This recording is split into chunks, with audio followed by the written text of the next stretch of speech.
Le Premier ministre effectue une visite d'information au ministère du Commerce, de l'Industrie et du Tourisme et appelle son personnel à se conformer au comportement qui sied aux fonctionnaires de l'État. La Commission de l'orientation islamique examine des projets de loi émanant des départements de la fonction publique et de l'emploi.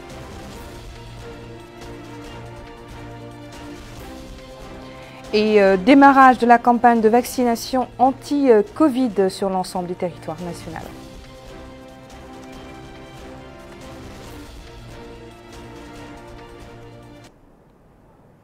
Bonsoir à tous et merci de vous joindre à nous pour ce journal. Le Premier ministre Mohamed Bilal était l'hôte ce matin du ministère du Commerce, de l'Industrie et du Tourisme plutôt. Cette visite, à l'instar des autres qu'il a effectuées au niveau de certains départements ministériels, était l'occasion pour le Premier ministre d'exhorter le personnel du ministère du Commerce sur le respect des principes et comportements attendus des fonctionnaires de l'État. Mohamed Khattat nous en dit plus. Était à l'accueil du Premier ministre Mohamed Bilal Mas'oud ce matin à l'entrée du ministère du Commerce, de l'Industrie et du Tourisme. Madame la ministre Naha Hamdioul Mouknas, le wali de Nouakchott-Ouest, la présidente du conseil régional de Nouakchott, le hakim de la Muqata'a de Tefraghzena et le maire de sa commune. Dans les locaux du ministère du Commerce, de l'Industrie et du Tourisme, le Premier ministre, M. Mohamed Bilal Mas'oud, a tenu une réunion élargie au cadre du secteur au cours de laquelle Madame la ministre Naha Hamdioul Mouknas a présenté un exposé sur les réalisations de son ministère conformément aux engagements pris dans le programme Awlawiyati du président de la République Mohamed Ould Cheikh Al-Qazouani, en particulier ceux revenant au département du commerce, de l'industrie et du tourisme. Madame la ministre, qui s'est dite satisfaite du niveau des réalisations, a assuré que son département fera tout pour aboutir aux objectifs généraux qu'il s'est fixés avant la fin du mandat actuel et qu'elle ne ménagera aucun effort pour arriver à cette fin dans les meilleures conditions. De même que la ministre a passé en revue le lancement de l'opération Ramadan et l'exécution de ces différentes étapes encore en cours. Le Premier ministre, M. Mohamed Bilal Mas'oud, a quant à lui souligné la nécessité de faire preuve de discipline, de sérénité et de respect pour les exigences du travail administratif, notamment d'organisation, d'archivage de toutes les notes, lettres et autres courriers administratifs. Il a également appelé à vouer un grand respect aux symboles de l'État et à incarner les valeurs dans le comportement administratif et dans les relations avec les usagers et les visiteurs des ministères afin de renforcer la confiance dans l'administration. Il a appelé à l'ouverture aux médias et aux techniques de communication pour gagner du temps, aller plus vite et réduire l'écart qui nous sépare des pays développés. Il a ajouté que le président de la République a instruit le gouvernement à placer parmi ses priorités la redynamisation de son action de manière à remplir sa mission de base qui est d'être au service du citoyen, affirmant que le secteur du commerce, de l'industrie et du tourisme est un secteur pivot dans la vision du gouvernement pour le développement du pays, un secteur dont dépend la production et le développement des industries légères, en particulier l'alimentation. Un secteur aussi sur lequel repose la création d'emplois, la création de la croissance et qui contribue à l'autosuffisance. Il est à noter que cette visite du Premier ministre, M. Mohamed Bilal Mas'oud, rentre dans le cadre d'une série de visites qu'il effectue au niveau des départements gouvernementaux. L'actualité au niveau de l'Assemblée nationale, marquée par la réunion de la Commission de l'orientation islamique, des ressources humaines et des affaires sociales et culturelles, consacrée à l'examen du projet de loi modifiant certaines dispositions de la loi numéro 09-93 du 18 janvier 1993, portant statut général des fonctionnaires et des agents contractuels de l'État.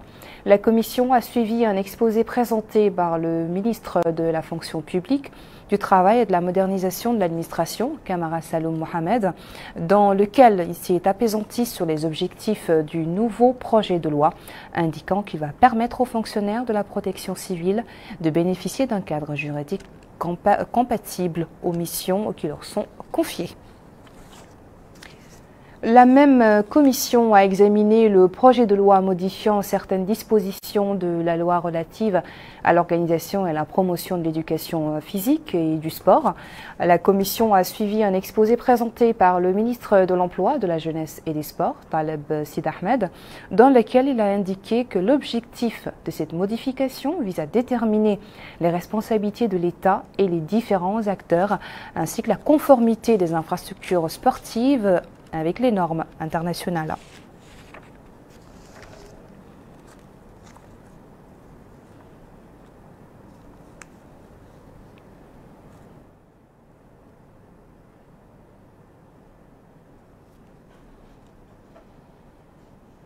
Le président de l'Union nationale du patronat mauritanien, Zine Abedine Cheikh Ahmed, a tenu une réunion avec le nouveau bureau exécutif de la Fédération nationale de transport centré sur les différentes questions posées par la FNT et les moyens de les résoudre.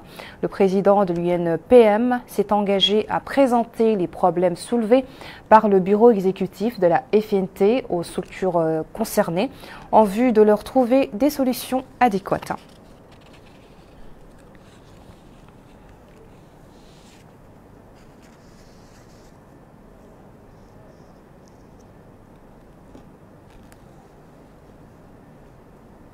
Et l'actualité relative à la pandémie Covid-19 marquée ces dernières 24 heures par l'enregistrement de 13 nouvelles contaminations à Covid, 15 guérisons et 1 décès.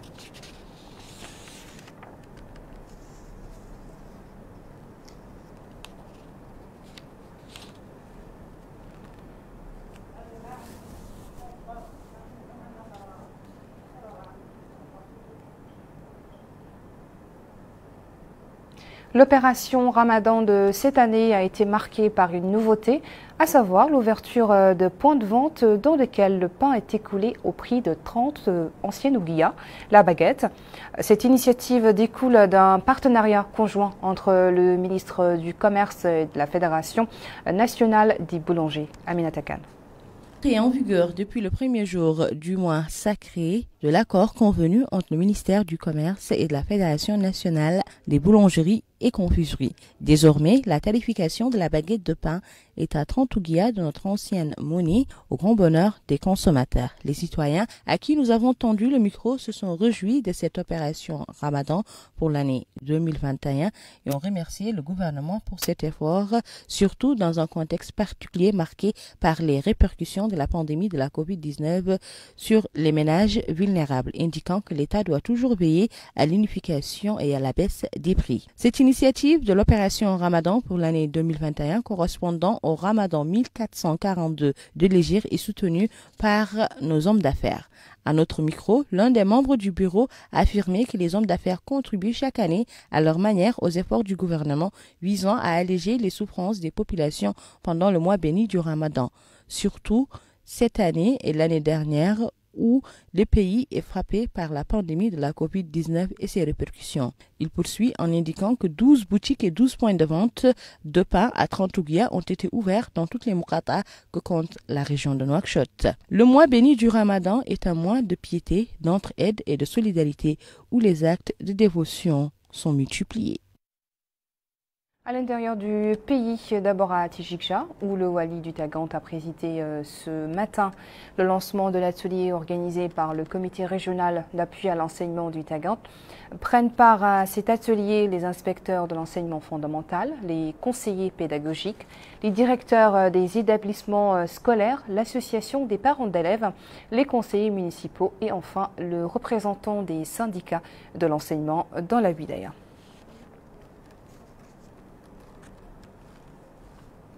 Direction Nema dans la wilaya du Hod El Sharqi qui vit à l'instar des autres villes du pays à l'heure de la vaccination contre le Covid-19. Le coup d'envoi de cette campagne a été donné par le Wali. Amina Mentekhlil nous explique.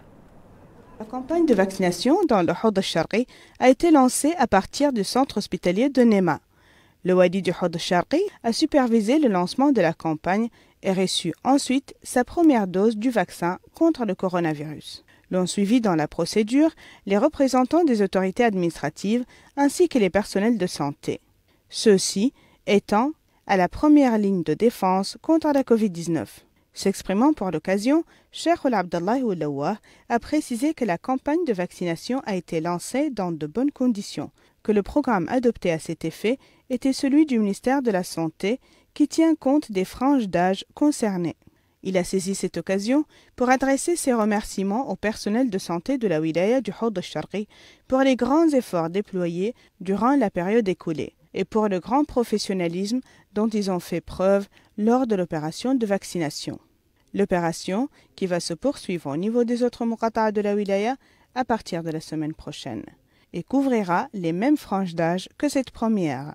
Plus de 2000 doses du vaccin AstraZeneca sont arrivées au Hawd al-Sharqi avec des personnels de santé munis de l'expérience nécessaire pour vacciner les citoyens dans la ville de Nema. Après Nema, ce sera au tour des autres muqata'a de la wilaya. Mais le vrai succès de la campagne sera toujours déterminé par la réceptivité et l'interactivité des populations locales avec les campagnes de vaccination, afin de limiter la propagation du virus, surtout entre les personnes âgées et celles atteintes de maladies chroniques. La campagne a également démarré dans le chef-lieu de la wilaya de Sidi Babi. L'opération cible dans sa phase actuelle le personnel soignant, les personnes ayant plus de 40 ans et atteintes de maladies chroniques et les personnes âgées de plus de 70 ans. Bokar Baylaba. Après la capitale Nouakchott, la campagne de vaccination contre la Covid-19 se délocalise à l'intérieur du pays. C'est le cas de la ville de Sidi Babi, où le wali de Guidimaha, Taïboul Mohamed Mahmoud, s'est assuré du bon déroulement de l'opération au niveau du centre hospitalier régional. Et ce sont le directeur régional de l'action sanitaire et le directeur du centre hospitalier régional qui sont les premiers à prendre des doses de vaccin. Le choix se justifie du fait que le personnel médical est très exposé au risque de contracter la maladie. Pour assurer la réussite de l'opération, les services sanitaires ont déployé 3 équipes, selon le directeur du centre hospitalier régional, Taleb Oul Salem. Il précise que la première équipe se chargera de l'enregistrement, la deuxième aura la tâche de vacciner et la troisième d'identifier les cas nécessitant une vaccination en urgence. Une fois l'opération terminée au niveau du chef-lieu de Guidimaha, les centres de santé des muqata'a prendront le relais à partir de la semaine prochaine. Pour rappel, l'opération de vaccination cible dans sa phase actuelle le personnel médical, les personnes atteintes de maladies chroniques et les personnes âgées de plus de 70 ans. À Rosso, le coup d'envoi de la vaccination contre le virus corona a démarré à partir du centre hospitalier régional sous la supervision du directeur général de la santé publique, M. Sidi Zahaf, coordinateur national de la gestion de la pandémie de la Covid-19. Amina Khlil. Le centre hospitalier de Rosso qu'a été lancée la campagne de vaccination. Le lancement de la prise de la première dose du vaccin a été supervisé par le Wali Moussaïd de la wilaya du Trarza et le coordinateur général de la pandémie. L'opération a débuté cette fois-ci avec le personnel de santé. Les premières doses ont été prises par le directeur régional de la santé de la wilaya du Trarza. Il a constaté, une demi-heure après, que tout allait bien et qu'il n'y avait pas de problème à signaler. Le directeur régional de la santé a appelé les citoyens à se diriger vers les centres hospitaliers de la wilaya pour se faire vacciner. Les bénéficiaires de cette opération ont exprimé leur joie suite à la prise de cette première dose destinée à les protéger. Ce citoyen affirme qu'il n'a pas remarqué d'anomalie, et ce, pendant tout son temps d'observation. Il a appelé les habitants de la ville de Rosso à se présenter au centre hospitalier où les équipes médicales se présentent au quotidien au centre hospitalier numéro 7. L'opération de vaccination contre la Covid-19 cible dans sa première phase les personnes âgées de plus de 70 ans, les personnes atteintes de maladies chroniques ayant dépassé 40 ans, en plus des équipes médicales et des personnels de santé. Au même moment, cette campagne de vaccination a démarré dans les capitales de l'Adrar et du Tiris Zemour sous la supervision de leurs walis respectifs qui ont encouragé les personnes cibles à se faire vacciner. Abdullah Damaba. C'est à partir du centre hospitalier d'Atar que la campagne de vaccination contre la Covid-19 s'est tenue. Cette opération se déroule au niveau d'un pavillon qui a été spécialement dédié à cette campagne de vaccination. Les autorités administratives de la wilaya ont supervisé la mise en œuvre de cette opération.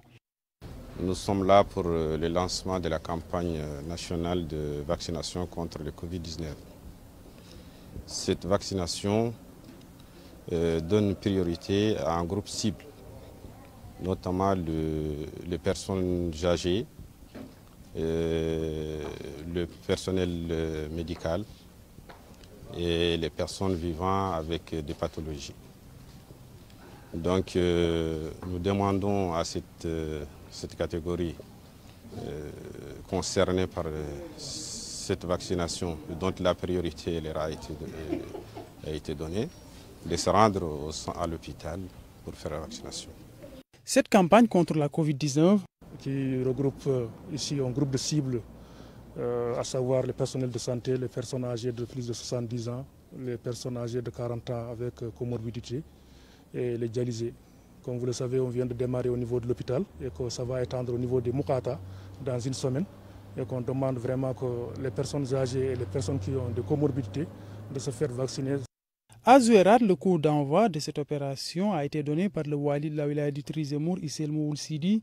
Il a dans ce cadre reçu sa première dose du vaccin de Covid-19 sur les lieux. Certains membres du staff médical ont par la suite reçu leur première dose de vaccin ainsi que le coordinateur national de cette opération. Mohamed Oul Ahmed Abdi, directeur régional de l'action sanitaire au Trizemour, a souligné que cette vaccination va durer 10 jours. Elle a été lancée par le Wali au niveau du centre hospitalier de la ville de Zouérate. Le Wali s'est paré inquiet du déroulement de cette campagne. Il a ainsi échangé avec le personnel soignant sur les lieux. Mohamed Val ou Mohamed Mokhtar, responsable de l'unité Covid au centre hospitalier de Zouérate, a déclaré avoir pris le vaccin dans le cadre de la vaccination du personnel soignant. Il demande à ses collègues soignants et aux citoyens particulièrement ceux souffrant de maladies chroniques de se faire vacciner. Nous avons l'honneur de recevoir ce soir sur notre plateau Dr Sidi Zahaf, le directeur général de la santé publique au ministère de la Santé. Bonsoir Monsieur le directeur. Bonsoir. Merci d'avoir répondu à notre invitation. Alors dites-nous, avec la Mauritanie, elle a reçu jusqu'à présent une quantité de plus de 1000 doses anti-Covid. Avec cette quantité, combien comptez-vous vacciner de personnes ciblées durant cette première phase? Tout à fait. Conformément à notre plan, le plan national qui vise à vacciner 63% de la population, ce plan priorise les différents groupes de population en fonction des risques que représente pour ces personnes la maladie Covid-19, mais aussi les risques d'exposition soi-même ou d'exposition des autres. Alors, dans ce cadre, le personnel de santé est donc un groupe prioritaire compte tenu de son exposition et aussi du fait qu'il expose les autres.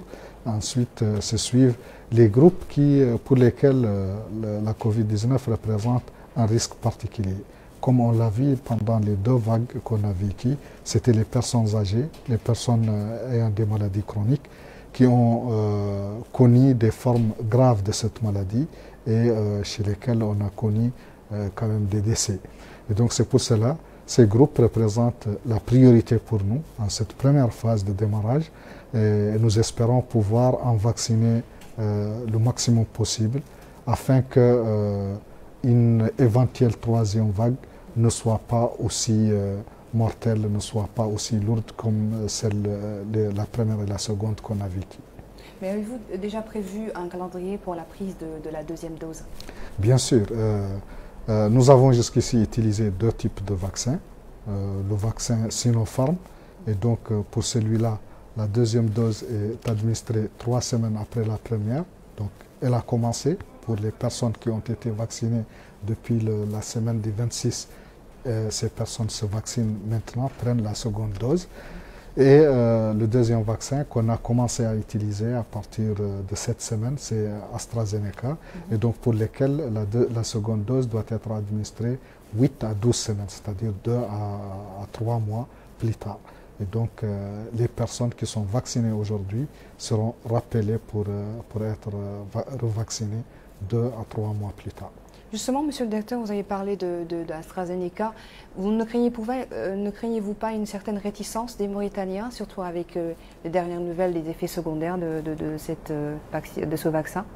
On n'a pas de crainte particulière par rapport à cela, même si globalement, partout dans le monde, on constate une certaine prudence des populations par rapport à ce vaccin.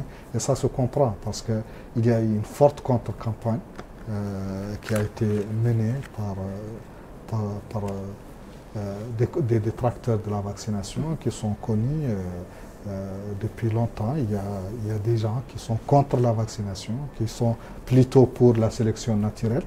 Ça, c'est leur point de vue, qui n'a pas de fondement ni scientifique, ni moral. Mais les propos de ces gens sont malheureusement relayés par d'autres personnes qui ne comprennent pas forcément de quoi s'agit-il. Et donc, les cas anecdotiques qui se passent après la vaccination sont tellement médiatisés de sorte qu'on a créé une crainte chez les populations par rapport à la vaccination. Mais ça a été toujours le cas par rapport à la vaccination, même celle des enfants. Et donc, ceci, je ne pense pas que ça représente un problème majeur, surtout dans le cadre de cette vaccination où nous ne sommes pas en train de mener une campagne de vaccination pour vacciner tout le monde d'un coup. Cette opération peut prendre du temps. Le vaccin lui-même n'est pas disponible sur le marché international. On va le recevoir en vague.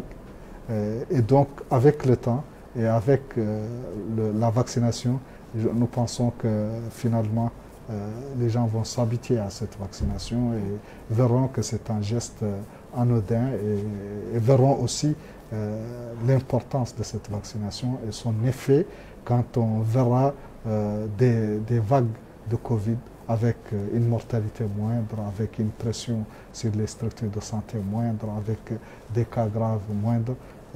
Les personnes vont comprendre que c'est quelque chose d'utile et donc la vaccination ira bon train. Notre pays compte-t-il renforcer les livraisons offertes par la Chine, par exemple, et le dispositif COVAX en achetant davantage de vaccins? Bien sûr. La Mauritanie, comme tous les pays du monde, essaie d'ouvrir toutes les portes possibles pour accéder aux vaccins. Comme je viens de le dire, la quantité de vaccins produites aujourd'hui dans le monde est loin de satisfaire la demande. Et donc, la communauté internationale s'est organisée avec différents mécanismes pour rendre plus ou moins équitable la distribution des vaccins dans le monde. Et donc, ce sont ces mécanismes qui permettent à des pays qui ne sont pas producteurs de vaccins, qui n'ont pas peut-être des moyens costauds pour acquérir les vaccins, de pouvoir quand même en avoir pour leur population. Et donc, c'est dans le cadre de ces mécanismes que certains pays ont reçu des vaccins et nous, on a commencé à en recevoir et on va continuer à le recevoir. Alors, dernière question, Monsieur le Directeur. Dans la perspective du pèlerinage prochain, y aura-t-il un programme de vaccination au profit des candidats à la Mecque? Bien sûr.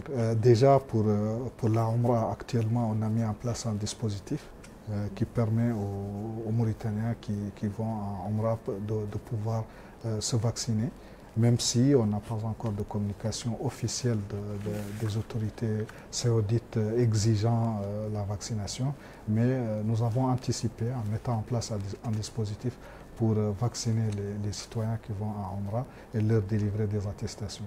Maintenant, pour le Hajj, je suppose que d'ici là, les couvertures vaccinales vont atteindre un niveau que ce sera exigé formellement et nous, on va vacciner nos pèlerins, Inch'Allah. Eh bien, merci beaucoup, Monsieur le Directeur. Je rappelle que vous êtes le Directeur général de la santé publique au ministère de la Santé. Merci d'avoir répondu à nos questions. Merci beaucoup.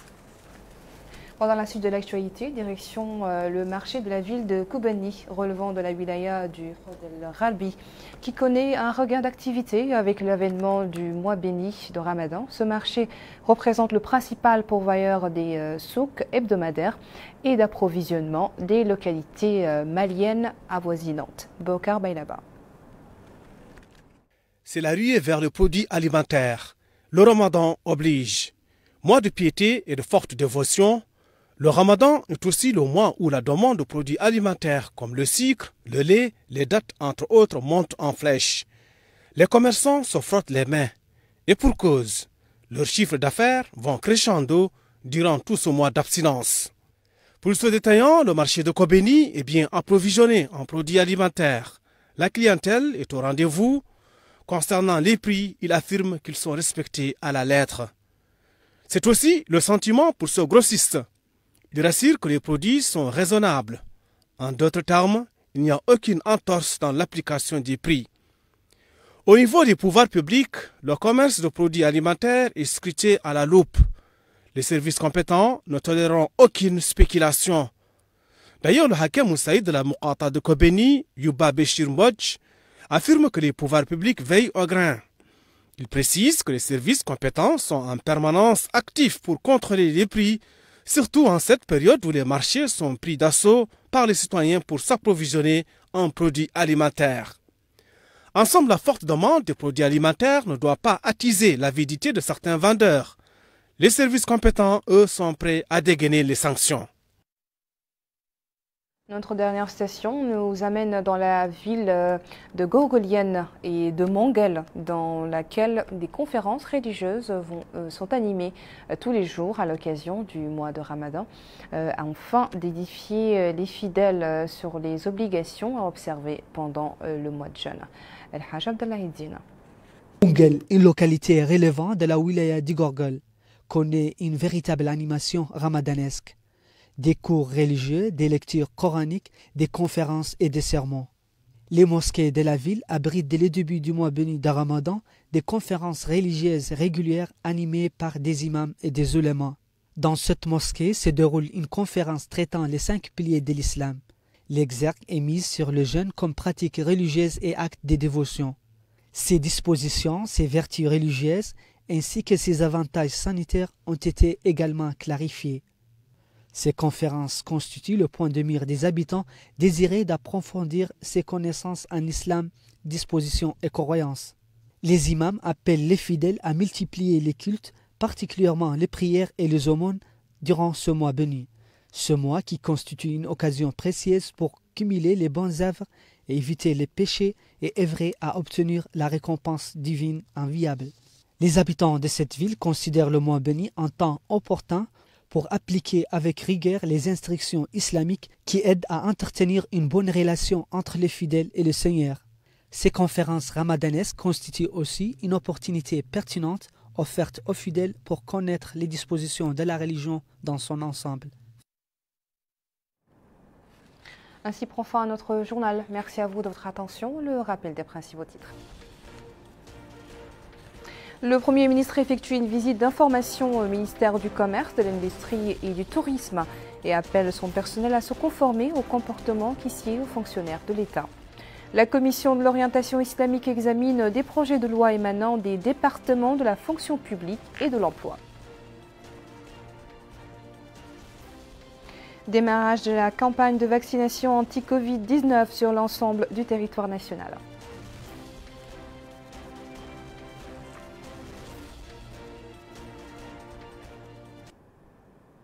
Je vous souhaite à tous un excellent mois de Ramadan en compagnie des programmes d'Al Mauritania. Bonsoir.